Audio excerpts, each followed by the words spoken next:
രാത്രി മുഴുവൻ ചൊക്കനയിലെ തോട്ടങ്ങളിലെ റബ്ബറും വാഴയുമെല്ലാം മറിച്ചിട്ട് അകത്താക്കിയ ശേഷം വെയിൽ കാഞ്ഞ് നടക്കുമ്പോഴാണ് കാടിന്റെ പെണ്ണിനൊരു ആലസ്യം തോന്നിയത്.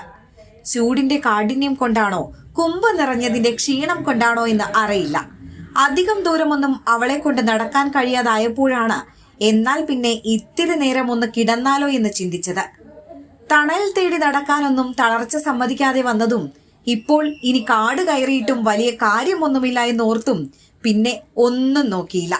നേരെ കയ്യും കാലുമെല്ലാം നിവർത്തി റോഡിന് നടുവിൽ തന്നെ അങ്ങ് കിടന്നുറങ്ങി. ഒന്നുറങ്ങി വന്നപ്പോഴേക്കും അതിനു സമ്മതിക്കാതെ അതുവഴി വന്ന ആളുകൾ ഒച്ചയിട്ടതോടെ ഉറക്കത്തിന്റെ ആലസ്യത്തോടെ തന്നെ അവൾ എഴുന്നേറ്റു. ഒച്ചയും ബഹളവും കൂടിയതോടെ പയ്യെ ചെവിയും വാലും കാലുമെല്ലാം അനക്കി എണീറ്റു നടന്നു നീങ്ങി. ആനകൾ കിടന്നുറങ്ങുന്നത് എളുപ്പം കാണാൻ കഴിയുന്ന കാര്യമല്ല, പ്രത്യേകിച്ചും കാട്ടിൽ. ദിവസത്തിൽ 4 മണിക്കൂർ മാത്രമാണ് ആനകളുടെ ഉറക്ക സമയം. അതിൽ 2 മണിക്കൂർ നിന്നുകൊണ്ടും 2 മണിക്കൂർ കിടന്നുകൊണ്ടുമാണ് ആനകൾ ഉറങ്ങാറ്. കിടക്കുമ്പോൾ ഒരു കണ്ണ് പൂർണ്ണമായും മറയുന്നതിനാൽ ശത്രുജീവികളിൽ നിന്നും രക്ഷ നേടുന്നതിനായി അത്രയും വിശ്വാസമുള്ള സ്ഥലങ്ങളിൽ മാത്രമേ അവ കിടന്നുറങ്ങാറുള്ളൂ. സാധാരണയായി രാത്രികാലങ്ങളിൽ മാത്രമേ ആനകൾ കിടന്നുറങ്ങാറുള്ളൂ. പകലുറക്കം അത്യപൂർവമാണ്.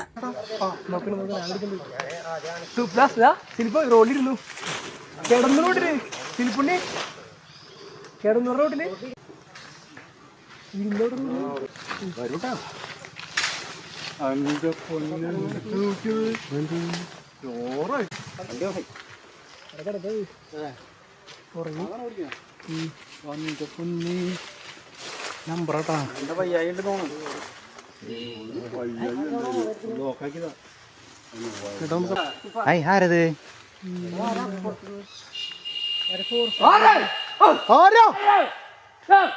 പെനിക്കിട്ടാ ഇപ്പൊ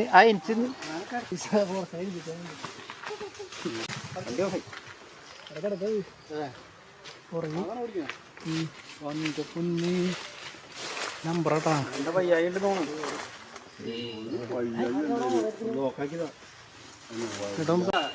ആരത്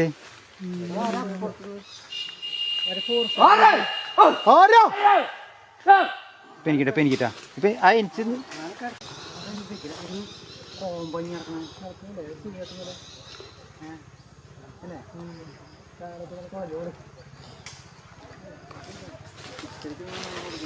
വരൂട്ടാ അഞ്ച പൊന്നു ചോറ്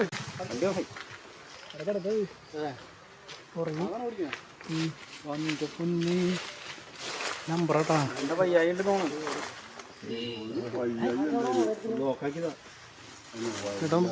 വരൂട്ടാ അഞ്ച പൊന്നു ചോറ്